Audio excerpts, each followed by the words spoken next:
hodgepodge, a mixture of dissimilar ingredients. In Nova Scotia, a creamy stew made with a medley of fresh garden vegetables. In Lunenburg, a mixture of garden variety people who, when allowed to mingle in the pot, transform the town into a delicious feast. The men and all my cousins and uncles were tough guys.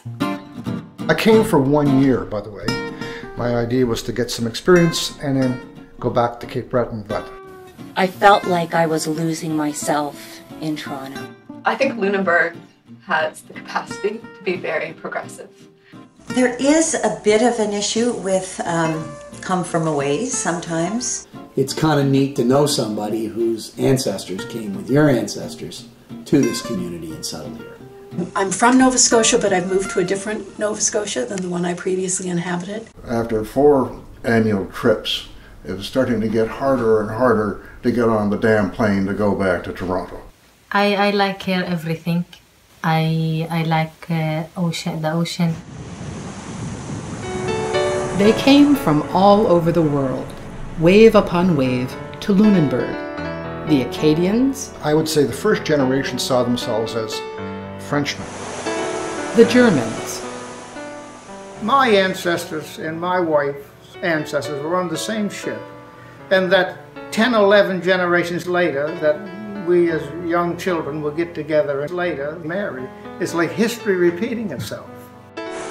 the Norwegians, If I might say, I think my father's story is a lot like what we're experiencing today with the Syrian folks and what have you. You go back and you think about the fact that his country was overrun by Hitler and his group. They came young and old, some to retire and some to get started in life. They all came with hope. They all came for a better future. Of course, they were not the first peoples to call this land home. There is evidence that people inhabited Nova Scotia 13,000 years ago. There's a site in Truro in Debert that dates back to 10,500 BC. So the fact that they were in Truro kind of indicates that they were likely, here along the South Shore as well. This is our town, this is our home, this is the place to be. This is the sun, country, no better place to be. Lunenburg, Nova Scotia, UNESCO World Heritage Site. Colorful architecture, quaint shops, and tall ships. A magical place that has drawn people for millennia and been fought over for centuries. Forever caught between cultures and time, shaped by the Atlantic Ocean and the waves of people who have come to Lunenburg in search of a better life. Every community has its stories, and untold stories. A look into Lunenburg's history is a look into the resilience of a small town. But to understand Lunenburg today, we have to start at the beginning.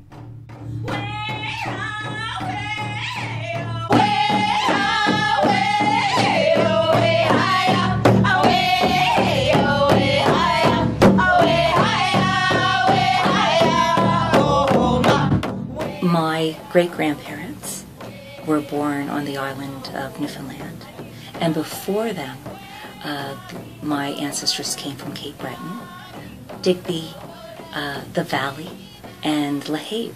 The Nova Scotia government calls the Mik'maw people the founding people of Nova Scotia, and their oral history talks of contact well before Samuel du Champlain. First contact was likely not with the French and the British. It was likely the Basque fishermen. In fact, Champlain's navigator, Mathieu de Costa, was chosen specifically because he could speak the local Mi'kmaq language. The Mi'kmaq people were very welcoming people. The French needed the Mi'kmaq people to survive the winters. They would have starved without the Mi'kmaq people. The history of Acadians, or French in Lunenburg County, is small. Initially, this was the capital of New France, what was called Fort Sainte-Marie-de-Grace, now called Fort Point Museum. Initially, the Mi'kmaq helped the French folks survive. And there was a lot of alliances formed because of that. And those alliances were because of the one factor was the fact that the French never really took it over. There was a trading relationship, and that trading relationship was cemented by some of those intermarriages that you spoke about. A lot of folks down in La Baie Sainte-Marie can trace their ancestry to Mi'kmaw folks. When the British came over, they drove the French and the Mi'kmaw out of mainland Nova Scotia. Okay, so they fled in many different directions. My family fled towards Cape Breton. So from Cape Breton then, they went over to the Red Island, which is Newfoundland, and they fished off in Newfoundland. They were there for 3 generations. So my great-grandparents, grandparents, and parents were born on the island. And then they came home. For hundreds of years, people have migrated to the area now known as Lunenburg in search of opportunity. For the British, it was the place to secure their dominion over the land they were claiming for their king. But the British didn't settle the area themselves. They did it by enticing groups of immigrants, mostly Germans from mainland Europe. These settlers were lured by the dream of escaping a feudal system and making a better life for themselves. Despite being a largely German settlement, the British left their legacy in Lunenburg's military layout of the town, its system of government and justice, and the prominent Anglican Church, or Church of England. Even the town name, Lunenburg, is derived from the fact that the King of England, George II, was also the Duke of Lunenburg, a link to his German origins. Well, the very, very first is Jean-Georges Boutillier. He was born in Edebon in Montbéliard, which is a small province between France and Germany. And it was French, but they were Protestants. So it was very, very welcoming for Cornwallis to get all these people who were Protestants to come and, of course, replace the Acadians who had just been expelled. So, your mother was a tanner and your father was a Myra. But his mother was a tanner. So you have tanners on both sides. My grandfather and the tanner side on my mother's side, the men and all my cousins and uncles were tough guys. Tough guys, could fight, handle themselves, and no one shit on them. My family was one of the original settlers. One of the first settlers coming to Lunenburg would have been my great-great-great, could have been another great in there, I'm not sure, grandfather Peter Zwicker. Originally they did settle in Mahone Bay, or what is now known as Mahone Bay, but then they came to Lunenburg. They established a salt fish business, and our family has been here since the founding of Lunenburg. Well, it was certainly to get free land, and they were given a promise by Cornwallis that I think it was 2 years that they were going to look after them and have them settle eventually in Lunenburg. They were governed by a landlord. They worked that land, and so this was a good deal for them.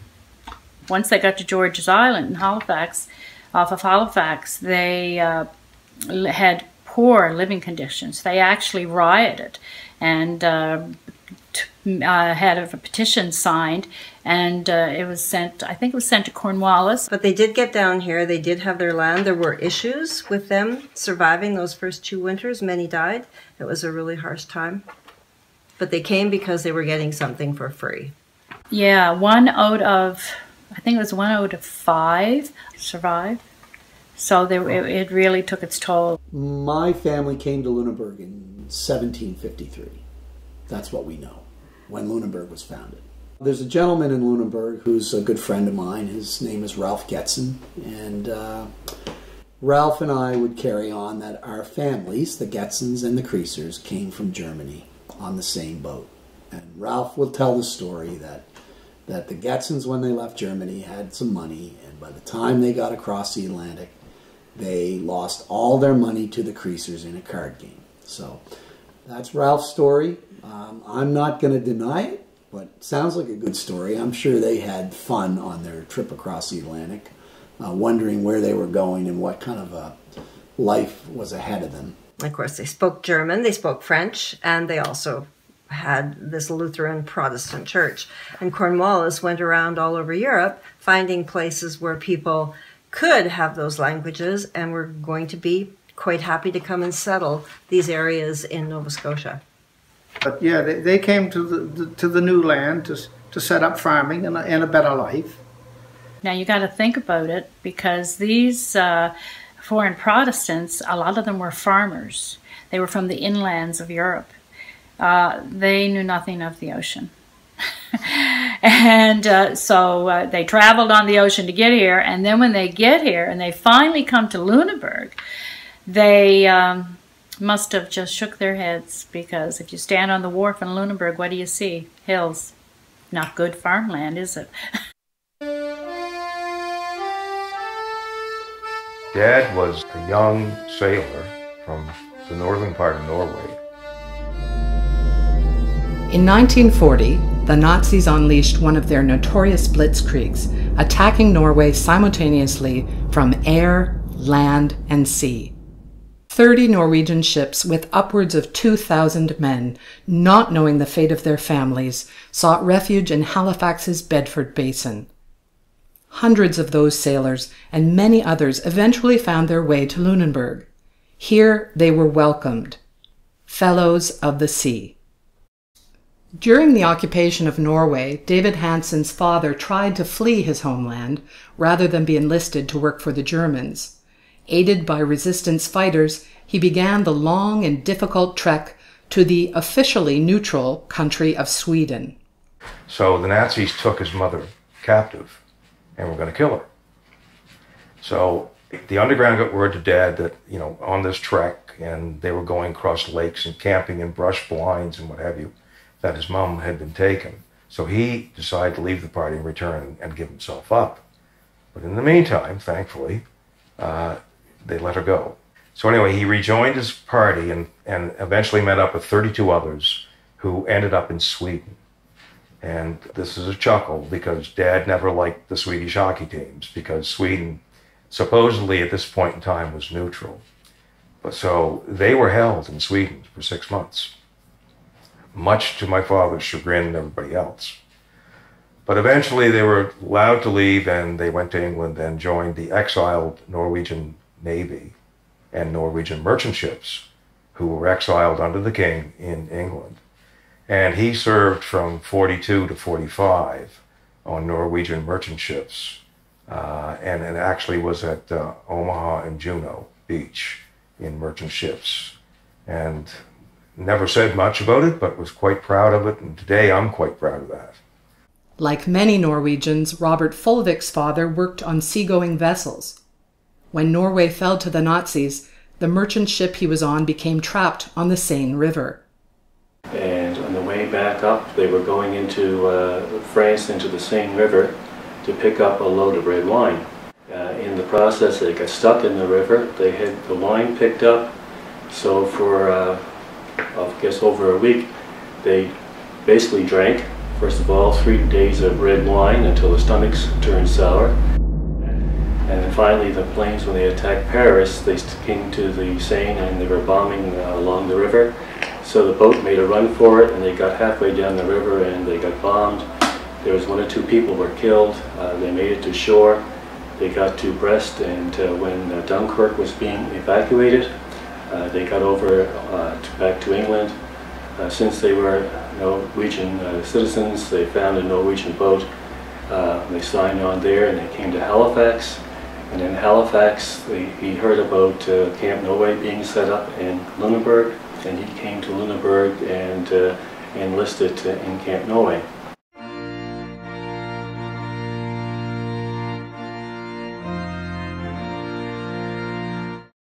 My mother's sister married another Norwegian.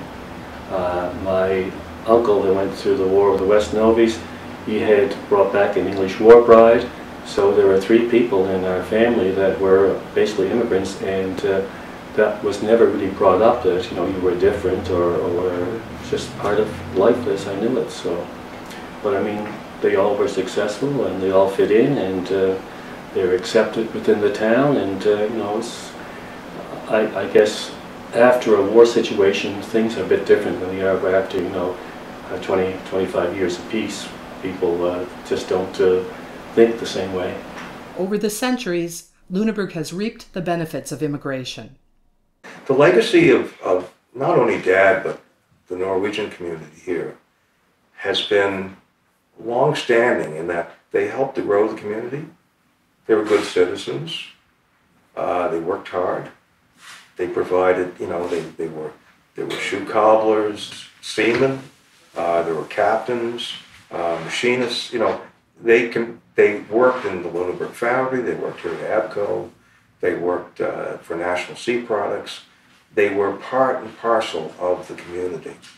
The buildings of Camp Norway continue to breathe life into the town of Lunenburg. Out of the ashes of war and loss has risen ABCO, a vibrant business now 70 years old. But once the war was over, the property, I guess, was vacant and was surplus. So Canadian Crown Assets was engaged to dispose of the property.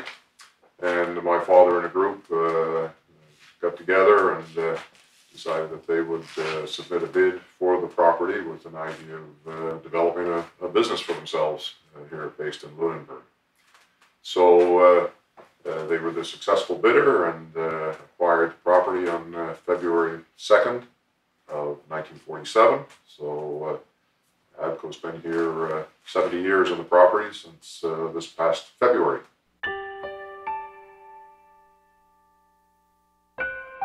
When I think back about what he did, I'm humbled. Because I couldn't have done it.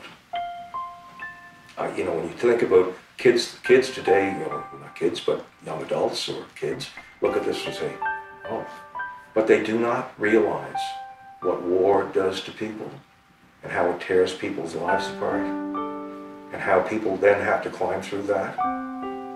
And my father and all the folks, you know, that you see, all the Mensons and Thalviks and all these, had to climb through all that and start over, basically.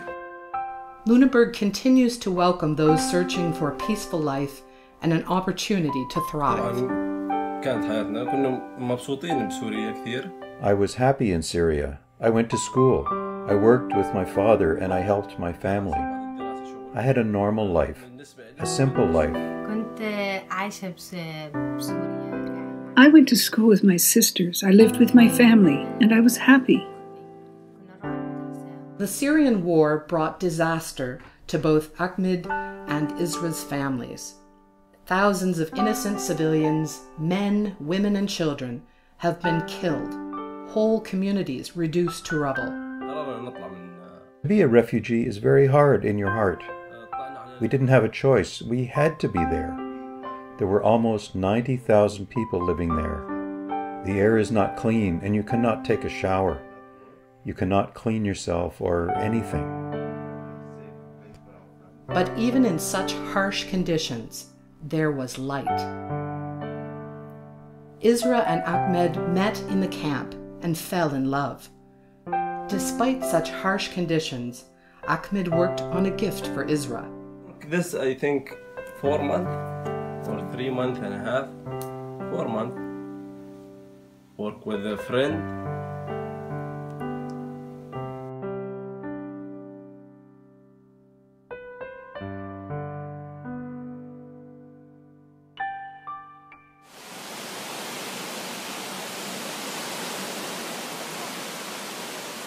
In the 1960s and early 70s, the world was changing. The Vietnam War, counterculture, shifting societal norms and values. A new age was dawning, and a new wave of people was being drawn to reimagine. The way I came to the South Shore of Nova Scotia was that I was leaving the United States because of the war in Vietnam, and I was very much affected by and resisting that particular conflict.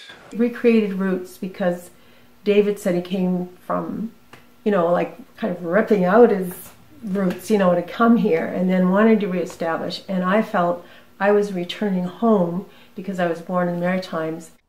There was also freedom to build one's dreams. If you found an old fish store on the shore, and wanted to set up shop in it, for instance, you know, as we did for the Black Duck down in Vauber's Cove, then nobody came along and said, "What are you doing here? Why, you know, do you have a permit to open this shop? Do you?" Well, people were just delighted you were making use of something before it fell into the sea. You know, we're talking about the early 70s, and plenty of elderly people in their 70s, 80s, 90s then that could tell you stories of being out on sailing ships, of rowing dories and fishing out of dories. And they were like 5th, 6th, 7th, 8th generation. And they knew their history. They knew where they came from. They knew where they were on the earth. And they were very happy with that part of it. I remember going to one of the last barn dances on Upper Kingsburg and amazed that the people that came sang songs in German. And they didn't know what the words meant, but they remembered the words to the songs. You know, so there was that sort of unbroken history that was very, very attractive to me. Lunenburg was just starting to bubble. And, you know, you look at all the galleries and places to eat in Lunenburg now and so forth, and that wasn't happening yet in the early 70s, right? There was one place to eat, and there were no galleries. Or maybe there was one gallery. For hundreds of years, few Acadians called Lunenburg home. But in the 1970s, a new group of Acadians began to move in. However, when we first moved here, the Acadian culture wasn't very strong. But as time went on, it became a lot stronger, so that, like in recent years, we found a big difference. Most of the kids in Lunenburg were of foreign Protestant stock. They were Langelos and Eminos and Crofts and typical Lunenburg County names that you'd find on the list of settlers that came to Lunenburg in 1753. And coming into Lunenburg Senior High School for an interview for a position that was mostly a history position, which was my degree. And I remember the principal being really impressed that I actually spoke French, because they had a lot of French teachers, but none of them spoke the language. First day of school, when I first went to French class, the teacher we had, he wasn't much of a French teacher. So I put my hand up and I asked him for a book, that I didn't have a book, and he slammed his fist on the table and said, "In this class, we speak French, and French only." And I thought, I didn't think anybody here could speak French, so I rattled it off rather quickly, because as Cape Bretoners, we spoke pretty fast. And he didn't have a clue what I was saying. The number of Acadians moving into Lunenburg County really increased in the 70s, when you had a lot of people coming in to work at Michelin, a lot of people getting involved in nursing, education, professional jobs, RCMP, to the point now where we have our own French school with approximately 250 students. In the 1970s, crafts once necessary for survival were recognized as an important aspect of Lunenburg culture. The Black Duck Cooperative helped encourage preservation and honoring of these skills. See, the Black Duck was a handcrafts cooperative, and it was the first handcrafts cooperative in Nova Scotia. The Black Duck, again, brought people together. And we saw this as an opportunity to really honor the people that still knew how to, and to hang on to the skills that these people had, their ancestors had developed and that they were carrying on. I think it inspired other people to make other gift shops and other attractions. Lunenburgers well know fishing is a dangerous job and a hard life. You have to be tough. I started out at 18, right? Now, before that, I worked on a roofing gang, putting gravel roofs on for $1 an hour. I got a chance to go fishing Scotland at 18 when they made wooden boats and steel men. No shocking houses, no dump decks. You dug with your bare hand or with gloves on, shoveled everything over with number 9 coal shovel, and when you shocked, the wind blew the shells back in your face. That's winter and summer, and when it got rough, the sea would come in over, wash you aside, and wash all the scallops out of your bucket. That was known to happen. And then I'd see we have a deck load of scallops, and it got so cold they froze you couldn't get a knife in them. Had to shovel them overboard. Yeah. And some of those tough fishermen liked a drink or two. I was in the tavern one. He went in the tavern. He always chewed tobacco, right? Big job, but sure. He was in the tavern. Bernie Mosier, who was still alive, said he made a lot of money out west. He had money. And he said to Pearlie, and then there come a tray of 25 glasses on the tray.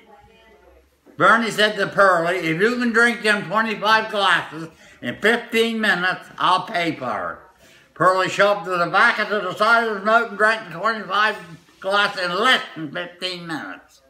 That was a funny thing. Fishermen worked hard. The fishermen earned good money. We were known as, at the time, co-adventurers. So when you got your check for the fishing trip, you would usually go to the bank and you would cash it, literally, and take the cash out of the bank, and then you would go spend it.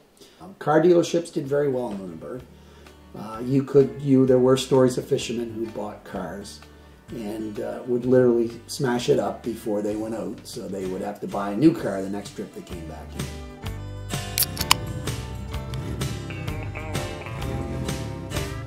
Well, I mean, the waterfront in the 70s, we looked at pictures of Lunenburg and everything was gray. Everything was very kind of dreary. The main drive, which is now Blue Nose Drive, was a dirt road. It wasn't paved. It was almost like there were tumbleweeds blowing down the road. So that was what the community was. The waterfront was industrial. There was the smell of fish. There was the smell of fish meal from the fish plant. And that was the smell of money if you grew up in Lunenburg. Nobody was offended by the smell of the fish plant or the fish meal or anything around the waterfront, because that was the smell of everybody's livelihood. And if there was lots of smell, that meant there was lots of activity and lots of business. Bridgewater mothers, lock up your lambs, for over the bridge comes the Lunenburg Rams. Sherman's figure headed down that, and he'd get that. And this was kind of true. So the Lunenburg guys would go over and get involved with Bridgewater women. And this was a little bit of rivalry. Well, I would, like any community, if you get a bunch of people having a few drinks, obviously there's always the possibility of a rumble, I guess, among the locals and people from outside of town. If you could have been from the next town of Bridgewater coming into Lunenburg on a Friday or Saturday night, there could have been a rumble, and that could have happened any time, before my youth and after.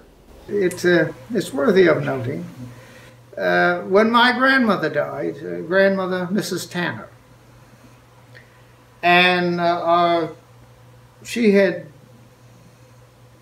4 or 5 daughters, and they were married, and some of their wives and their husbands came from Ontario down to the village of New Germany to go to the funeral. So you have the funeral, and what do you do afterwards with all these people? So, of course, my father was an overseas man, and he belonged to the Legion.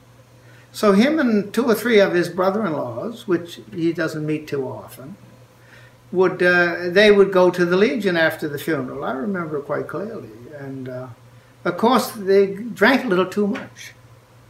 So no harm was done, but then their wives called my father down to the lowest and accused him of getting these grown married men intoxicated. It was a real kind of a sore spot that time. They couldn't control themselves. They couldn't control themselves. He's a Lunenburg boy From Lunenburg he be, Lunenburg's his pride and joy. She's the town for he. Some townsfolk dress real dandy, some townsfolk dress real tough, but he's a Lunenburg boy. He's really proud of that. The only dressing up he does is when he changes hats. We always say about the kids, me and Ann, right? Mm-hmm. The kids now got all this computer stuff, right?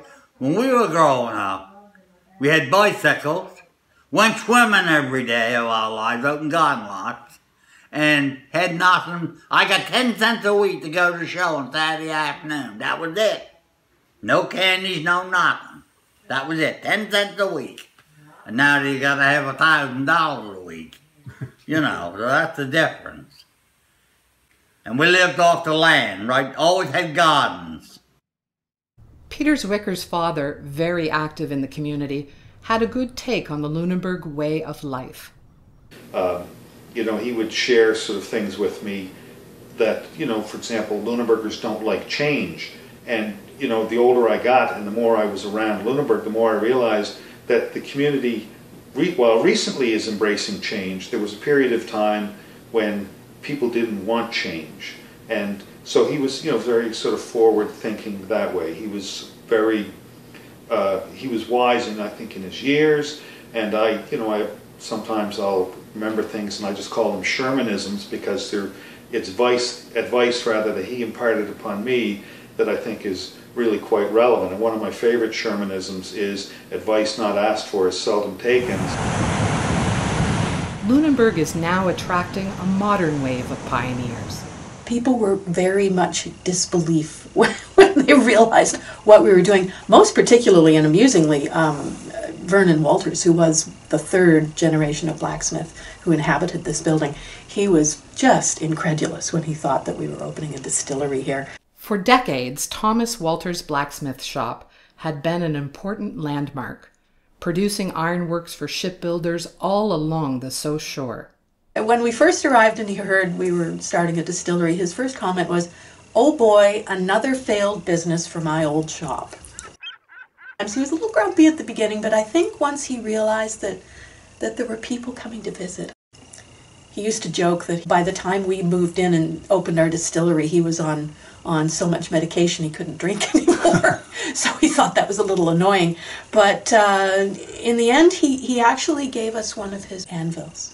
All the fabulous produce that we grow here was begging to be made into beverages beyond wines. And then as we're cleaning up the shop, getting ready to renovate, we get a bang on the door and somebody says, "Oh, I hear you're setting up a distillery. Are you going to make rum?" That happened repeatedly. People accosting us on the street or seeing us working out back and saying, "You're making rum, right?"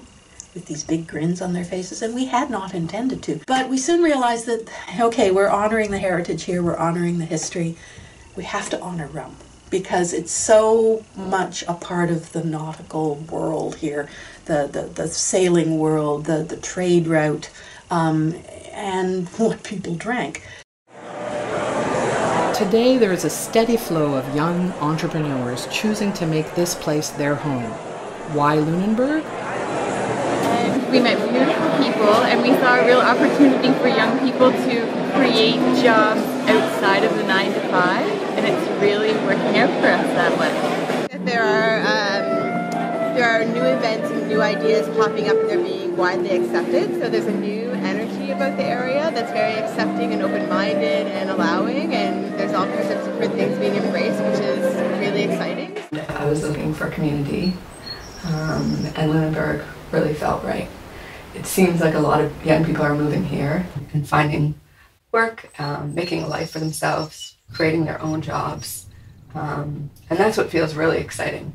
Most people I know are starting businesses and are doing well. Well, I opened a shop 2 years ago. This building is an old fish shack. It was a gas and diesel storage shed. When I opened the first year, the door was my height, so people had to duck to get in. You know, it looks very quaint and kind of rustic on the outside. And people are always a little bit hesitant when they're coming towards the door. But when they get in, they're like, wow, what is this place? It's incredible. I'm from Kabul, Afghanistan. I came to Canada in 2005 as an immigrant. And I studied in 2012. I graduated from Unesco University doing fine arts, major in paintings. And I came to Lunenburg actually after my graduation of university. There was a residency program called NASCAD Lunenburg Studio, a residency program that was a year. So that's how I came to Lunenburg.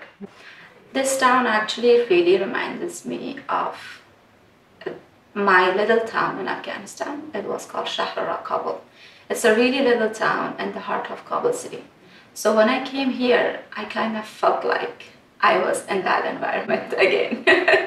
Because the benefit of living in a small town, it's easy. Things are so close. And the community, especially, you just walk in the morning and you greet so many people. And you just see your friends around. And that's really warm thing to be greeted in the morning. That legendary small-town friendliness was a surprise for Ahmed. Every day, say hello for me. Hello, every day. Everything in the road, hello, hello. But don't me. Don't know you. Don't know you. Hello, how are you? But this is good. I like this too. Is there anything you don't like? Nothing. I think the fact that this town really supports the artists, it plays a really big role for the emerging artist like me that I was in 2012. I feel so lucky to be part of a community that is so supportive.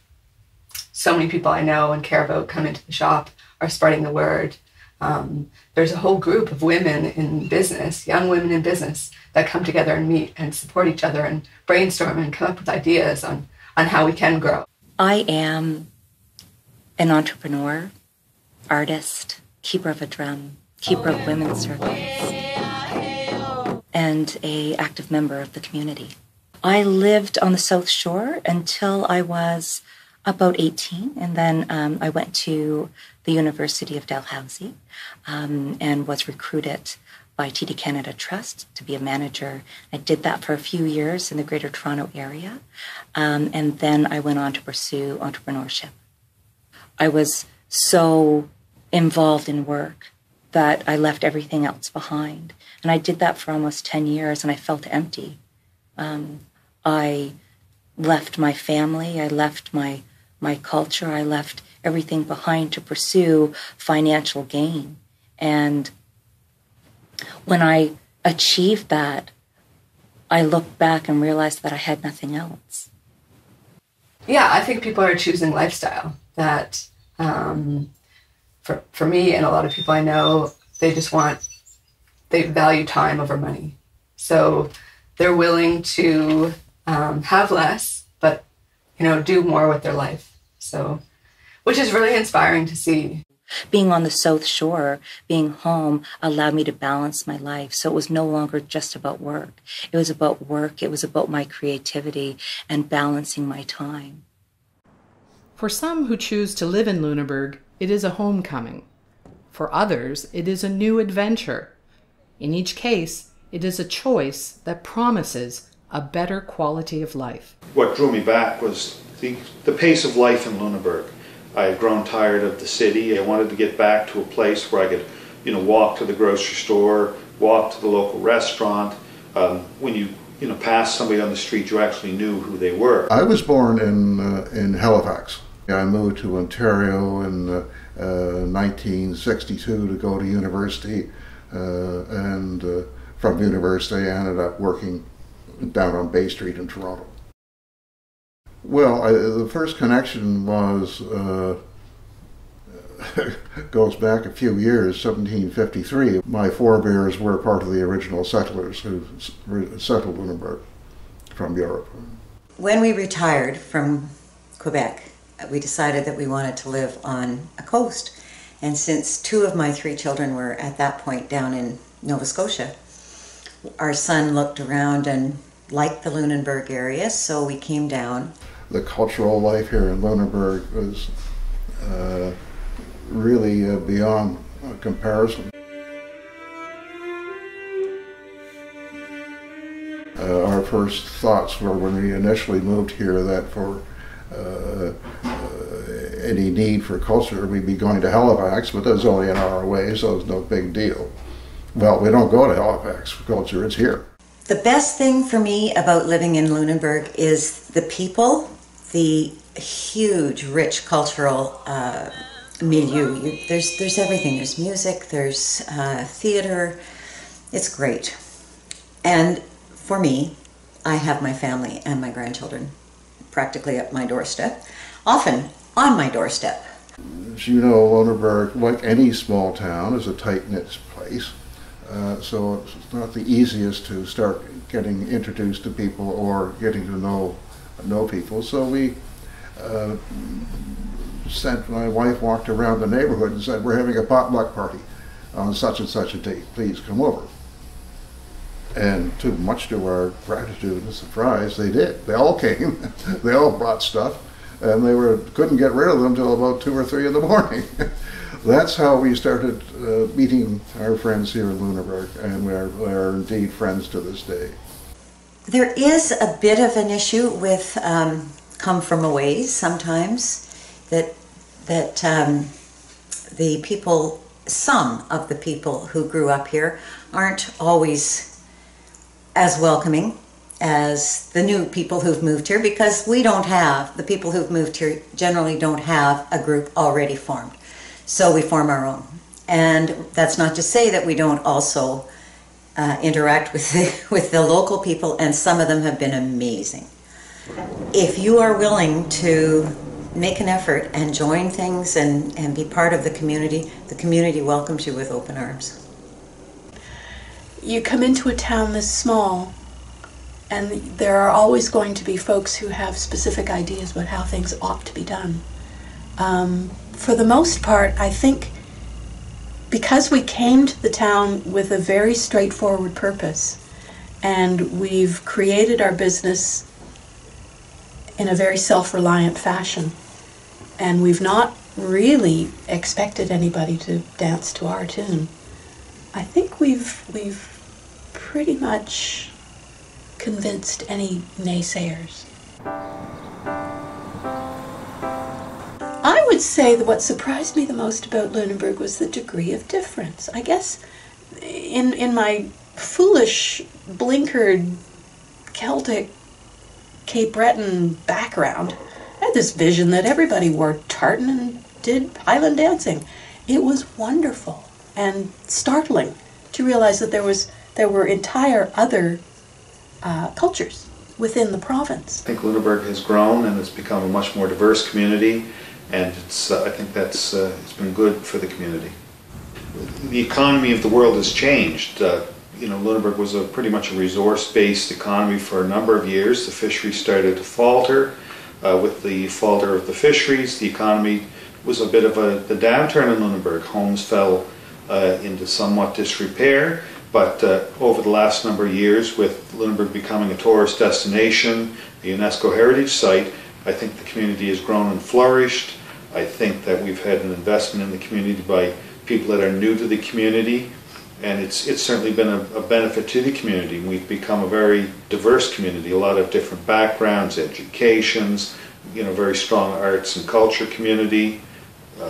It's been good. I think about immigration, whether it be in Canada or other countries in the world, because I think that some people are just sort of lacking in understanding that these people that are coming in obviously are coming on a duress.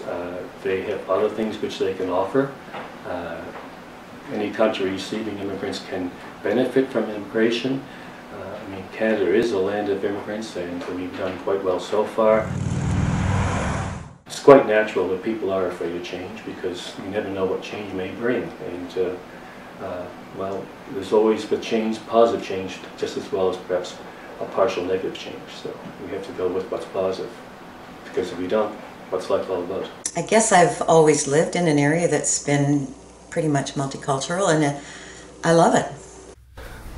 So the life we've established here, the life type of life that Lunenburg offers, the interesting mix of people who have moved here from elsewhere versus people who have been here for generations, provides us with a most agreeable lifestyle. Diversity is a wonderful thing. It's not a negative thing. It's good for our students. It's good for our province. It's good for our economy. This is a sun country, no better place to be. Now you caught a glimpse of history here, some recent, some long gone. Still spirits rise, for it's their home in the wind. You hear their song come. This is our town, this is our home. This is the place for me.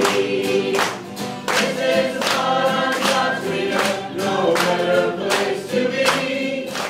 This is a sun country, no better place to be.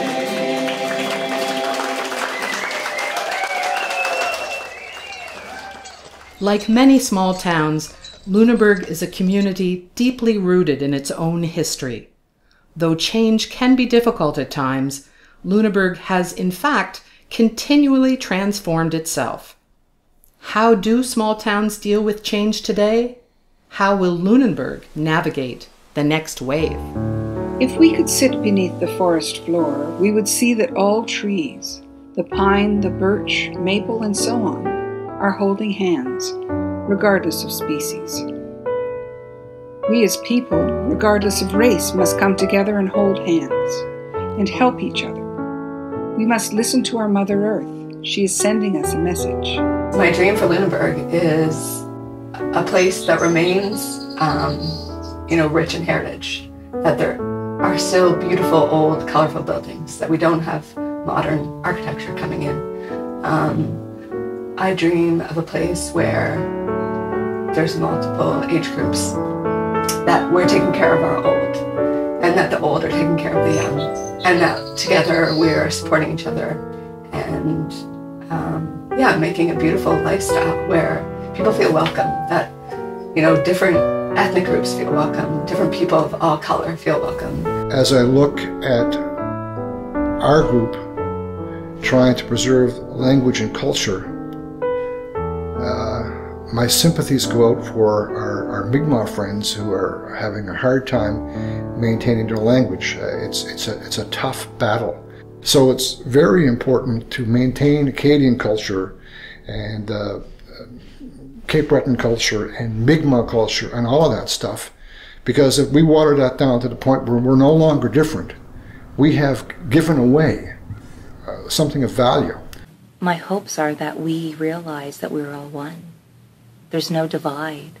There's no divide between religion and culture. And if we could only see that we are all interconnected in a web of life, and to share that with one another, to accept one another for exactly who we are.